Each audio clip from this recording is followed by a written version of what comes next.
Good evening and welcome to what's going to be an unusual programme. In a moment we shall be bouncing ourselves into orbit via a satellite, and we'll be landing in Los Angeles, where David Bowie is waiting to talk to us and to sing to us. Later we'll be coming a little more down to earth with the writer and the Tom and Jerry fan Kingsley Amis.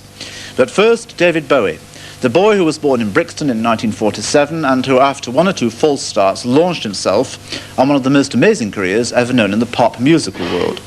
His meteoric rise to fame almost equaled that of the mythical character Ziggy Stardust, featured on his records.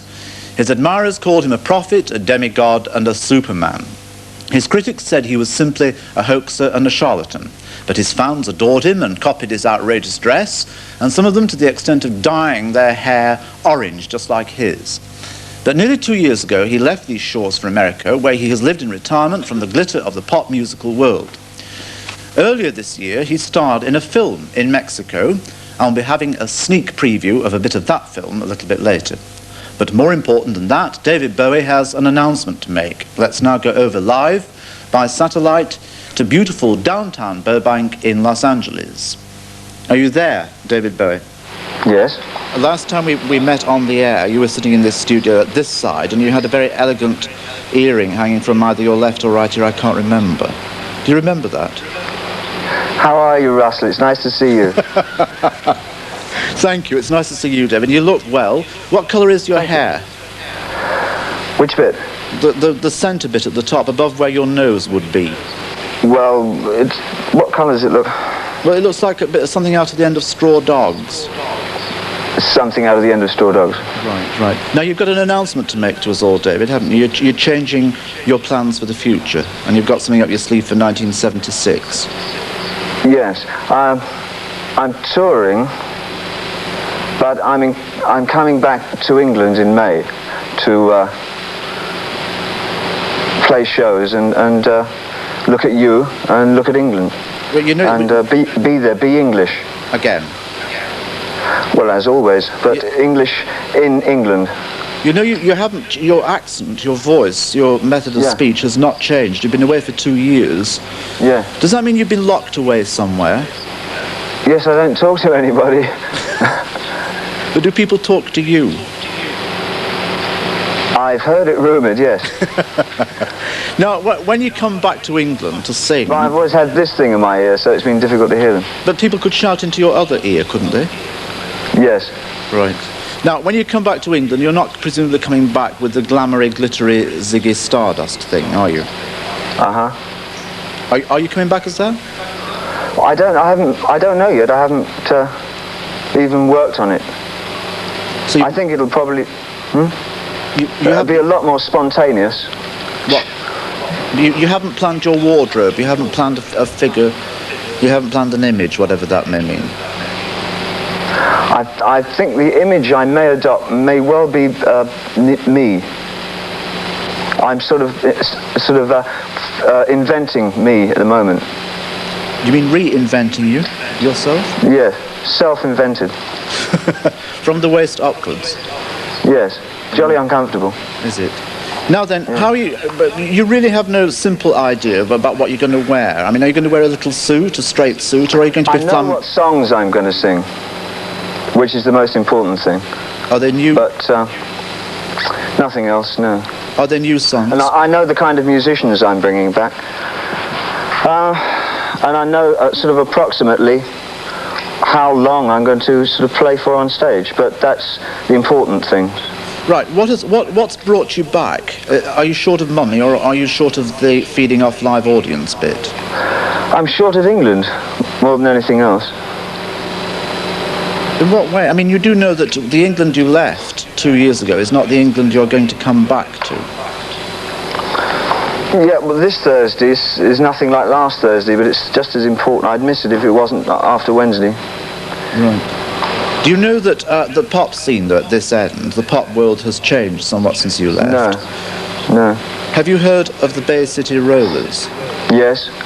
Well, you know that they're appealing to a kind of large, mass hysterical audience of young people who wave a lot of stuff around. Now, I wonder what kind of audience you're going to come back to face. I don't know. What do you think? I don't know. I'm thinking in a kind of way. You may have to create a whole new scene for yourself. No.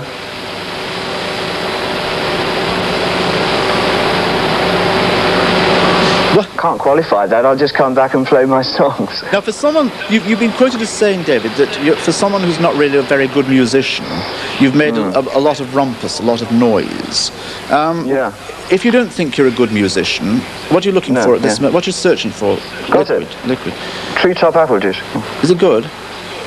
Would you spit some across the satellite? No. Good. For someone who claims not to be all that good a musician, why are you coming back to perform on stage? Or are you a better musician, in fact, than you admit? I can't link those two parts. If I'm not that good a musician, why am I coming back? Yes. Yes. Well, coming back has got nothing to do with being a musician. But do you think you're a better musician after 2 years away from? I don't play anything on stage. I'm a good performer, and I'm a good singer. That has nothing to do with being a musician, does it? Well, I don't know. I mean, you must tell me that. I mean, it's such a profound statement. I don't think I can. Well, it doesn't have to be that one-sided, does it? Well. Aren't you going to contribute? A little bit, yes. I'm worming away by expensive satellite. Now, okay. Well, all right. Now, you've also said that you need to astound people. You don't want to come back just as an ordinary person doing an ordinary gig at the Odeon Hammersmith or wherever it is. Do you have any idea at this stage, apart from just getting out on the stage, how you shall astound us? Or does it actually come to you in the middle of the night before? I shall probably be a lot fatter than I've been. That'll be my... No, I haven't any thoughts about that at all. The impact of the show has to be the astounding thing, not the dressing of it, you know. Yeah. Dressing of a show is just a dressing. It's a sort of a perfunctory kind of thing. But the content has to astound. I mean, you can dress a show with $1 trillion or £1 trillion worth of goodies, but if the show is not substantial, there will be no impact. In your memory, what is the best thing you've done on any stage anywhere that still lives with you, that you use as a measuring stick? That's very hard. One of the most exciting things I did was work with old Lindsay Kemp, back in where would it be? I can't remember which theatre we did it in, but years ago. It was a combined sort of mixed media show. That was very good. And it didn't have to be a big, glossy, exciting thing. I mean, it was a small, but something important to you. Well, yes, of course. Right. Now, you've just finished making the film called The Man Who Came to Earth. Fell to Earth. Fell to Earth, I beg your pardon. One of the it's not an easy film to explain to people who haven't seen it, and it's not yet finished, is it? It's finished in visual. It's not finished in sound. I've got to record the sound. We've written a lot of it. I tell you, all I can tell you is it's a love story more than anything else. It's very, very sad, very romantic. It brought a lump to my throat watching it. And it's been a gas working on it. Yeah. How much of a new... how easily did you take to the discipline of filmmaking, which is, as we all know, a hard... Oh, quite easily. I'm a very disciplined person, you know.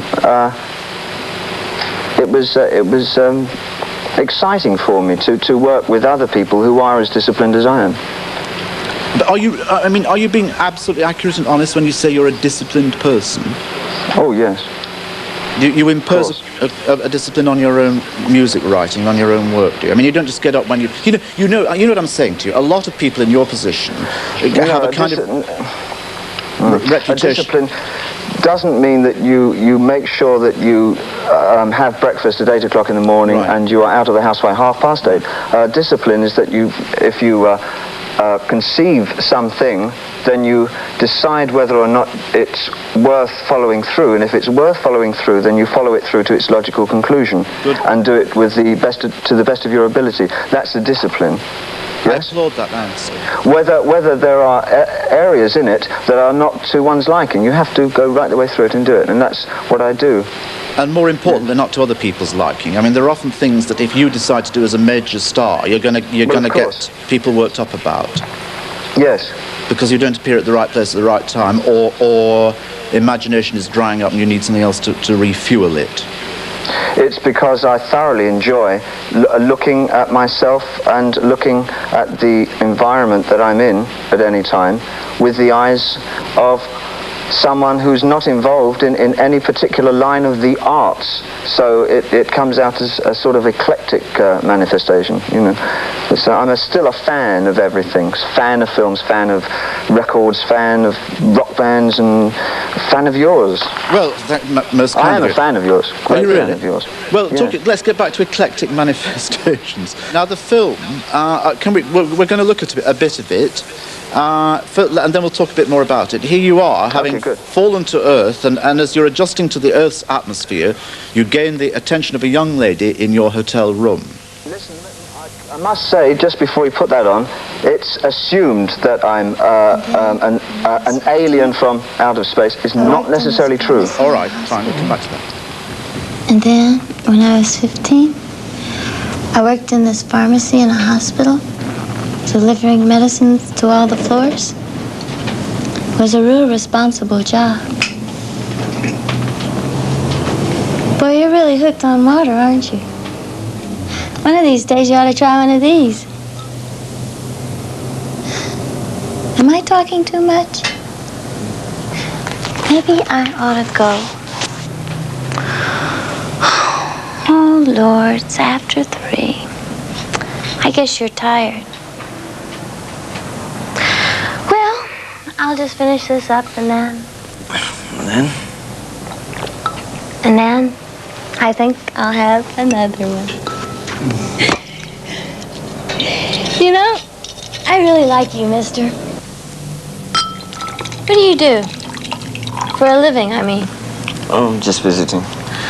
Oh, a traveler. Could you help me out, please? Sure. Oh.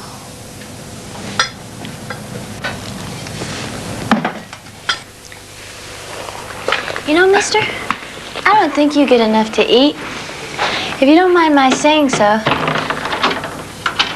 I think you're too thin. You're very thin. You're too thin.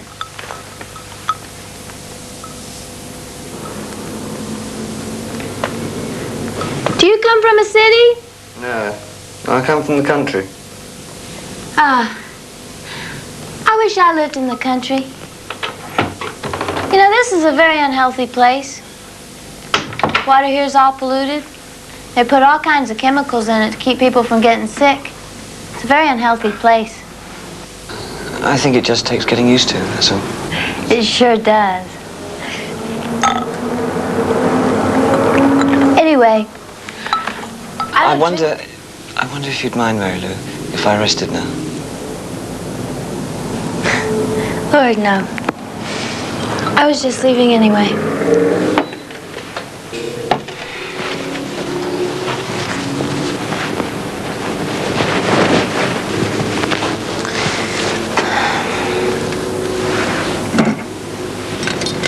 I'll come back and see you tomorrow if you want me. I'd like to see you tomorrow. Perhaps you could arrange to bring me a television. TV? Nothing easier. Well, I'll be seeing you then, Mr. Sussex. Sussex. I don't know why, but I'll never be able to remember that name. Good night. Good night. Thank you, Mary Lou.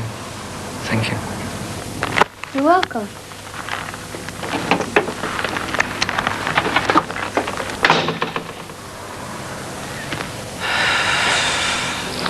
David, that film is not finished. It's not finally edited and ready yet, but there already is seeping through it kinds of areas of mystery. A lot of it's mysterious. Is that quite deliberate? Yes, it is a mystery. As love affairs generally are. Is it giving too much away to say that it's a desire, that it doesn't end too happily either? It's a very sad film. No, it's not a happy ending. Did you? I thought Candy Clark. Isn't Candy Clark good? Very good indeed. Excellent. Has she worked in films before? The last thing that she was in was American Graffiti. Yeah. But were you yourself a contributory factor to the film? I mean, did Mr. Rhodes stop and say, which way do we go, which way do we move, what do you think? Or were you under total direction? No, under total direction, my contributing factor was my acting and persona in general. I've got the greatest respect for Mr. Rogue and his work. I would not have done the film otherwise. Are you still in to the extraterrestrial bit? Are you still aware of forces apart from satellites that are moving around this globe or this planet or around you, David Bowie? Of course, yes. What kind of eclectic manifestation do you have of this? A mountain or a tree is the manifestation of forces that we are not capable of dealing with. Do you go to church at all? No. Do you I pray? Yes, of course. But do you pray to mountains and to trees and to those physical manifestations, or to some kind of spirit? I don't think I would like to get into that over a 20-minute interview. You wouldn't? When I come back to England, I would talk to you about that, yes. All right. At length. Fine. But I wouldn't like to nutshell it. Has the film, that's sensible, has the film whetted your appetite for making more movies? No, funnily enough, what it did do was increase my appetite for going back to a lot of the bits and pieces I used to do many years ago, like painting, writing, spending free time with myself and my family, getting out of cities. And relaxing a lot? No, not relaxing, so much as feeling at ease. Yeah. Well, can I let you feel at ease for a second or two while we take a commercial break at this end? And we'll come back in about 2 minutes' time. Meanwhile, stay tuned.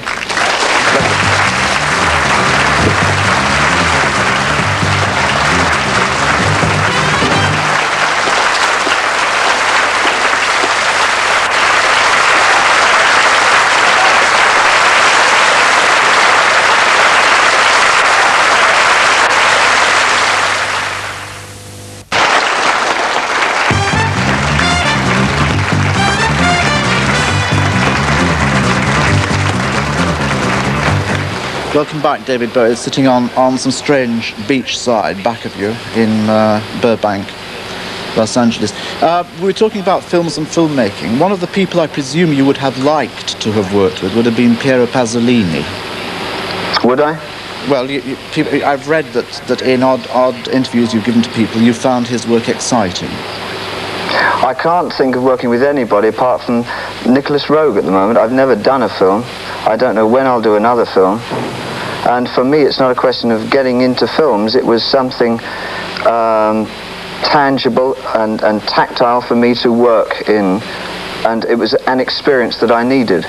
I'm not sure whether I like the idea of becoming an actor. Well, you don't, I presume... Per se, rather than per me. You are in that kind of privileged position, though, aren't you, David, where you don't have to make any kind of decision like that, do you? Oh, I have to make as many decisions as anybody else every day. Yes, I do have to make decisions. But I consider myself fairly responsible. I presume, I wasn't doubting your own self-responsibility, but I'm saying you are better equipped than most people to make that kind of firm decision about your own future. I will do A, That's not what you said at all. That's what I meant. If it's not what I said, it's what I meant, right? Yes, I can make firm decisions. I mean, you're equipped with fame, you're equipped with a certain amount of fortune, you're equipped with, I presume, the kind of advisors who will give you good advice, and therefore you're not like a girl or a boy sitting in a basement in Notting Hill struggling to get into some kind of proper situation, who wants to be an actor, who wants to be a film star, who wants to get onto the scene. I was, though. Can you remember those days? Yes, very much. I'm doing all the things I used to do in those days. But you see, that's what perhaps makes you better than you would otherwise be, because you can remember that kind of hard discipline and that kind of hard time. But now you're in a position to enjoy it. Yes. Are you enjoying today? Are you enjoying this conversation? I think it's wonderful. I do enjoy it. No, I enjoy it a lot. It's a shame it's so short, because these days I'm very careful about launching into sort of... I've noticed that.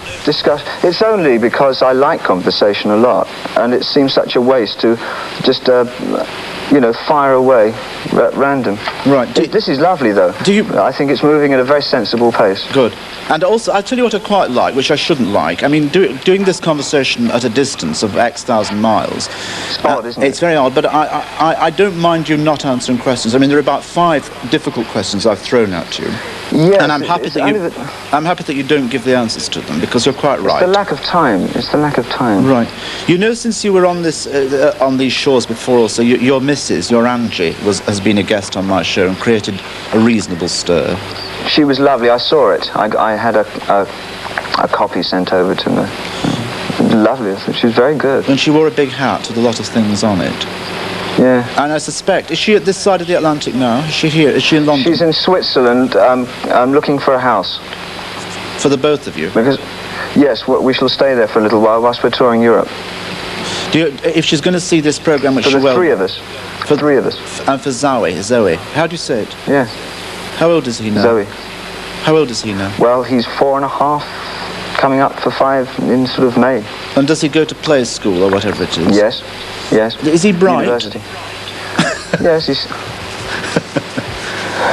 Does he know He's very bright. Does he know who He's you are? He's a child. I mean, he's as bright as any child should be at 4.5. He's not a prodigy of any kind, thank God. Yet. Yeah. Give him time, baby. Give him time. You know, also, since you've been away, or quite recently, the newspapers have been having a bit of a bash at your mother. And saying that she's a bit tearful from time to time, and that she's suffering a certain amount of anguish, and that she doesn't hear from you an awful lot. Is that eyewash, or is it real? That's really my own business. And that's how it's going to stay, is it? Yes. I see you still have a keen sense of rumour, Russell. Highly developed sense of rumour. Well, David, we're coming towards the end of our all too brief conversation. Oh, that's a shame. I think what we might do is end with a bit of music, because I gather that at your end, at beautiful downtown Burbank, you have some music with you. I mean, you're not going to get up on your feet and do it, but... No, I wish I could, actually, but time won't permit it. But we'll see. I know what it is. I'm very drunk in this. In what? In the bit we're going to see? What you'll see now. I was very nervous, so I had a couple of drinks, which I never do, and I really shouldn't have. It's lovely. It's very funny. Does it show? Oh, yes. Well, let's have a look at it. The song is called The Shape of Things to Come. And David Bowie... No, of course it isn't. We're having a preview of The Shape of Things to Come. The song is called Golden Tears. Mr. David Bowie, we'll come back to you after we've seen the song. You did get it wrong. I did get years. it wrong. Years. Why don't you introduce it from that end? This is David Bowie singing Golden Years from his forthcoming album, Station to Station. Golden years, golden years,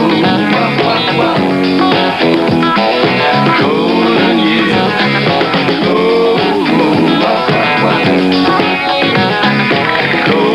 years, don't let me hear you say life's taking you nowhere. Look at that sky, life's begun. Nights are warm and the days are young.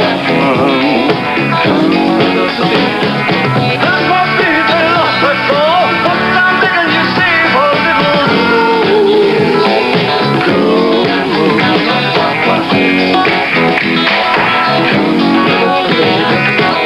Last night they loved you, opening doors and pulling some strings.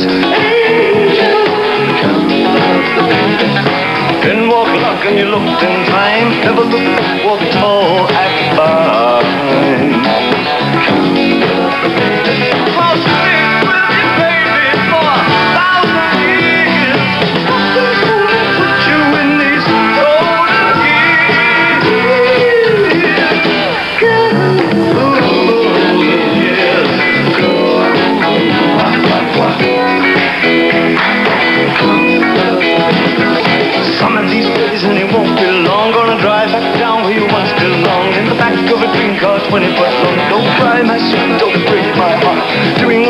You gotta get smart. Wish upon, lay. I believe, oh Lord, I believe all the way. Run for the shadows, run for the shadows in these golden years. There's my baby lost her soul. One time digging in sleep for a little golden years.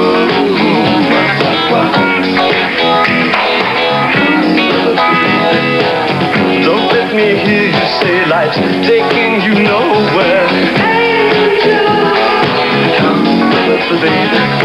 Run for the shadows, run for the shadows, run for the shadows in these golden years. I'll live with you, baby, for 1,000 years.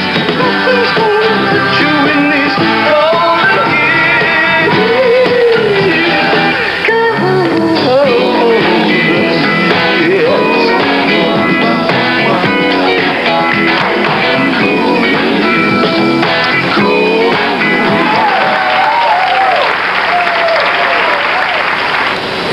Very well done. It didn't seem all that intoxicated to me. You seem to be well in control of that situation.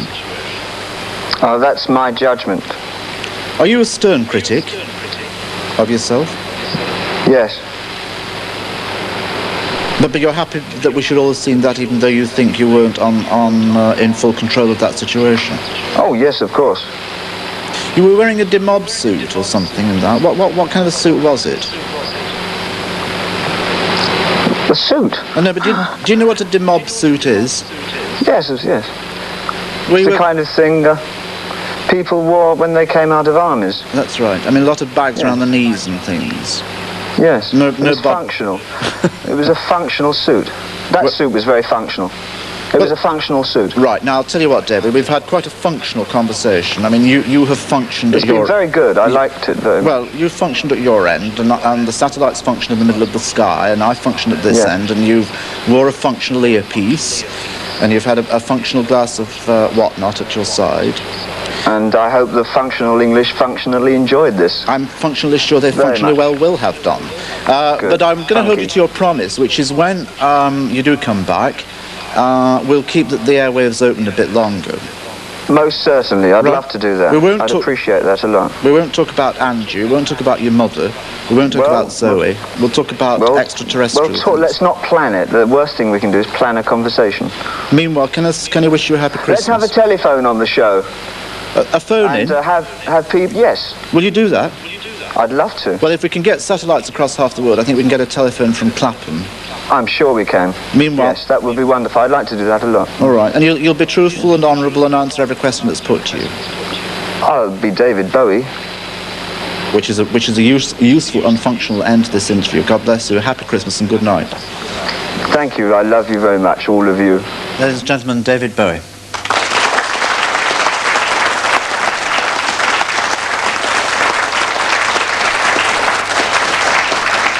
David Bowie from Burbank, Los Angeles.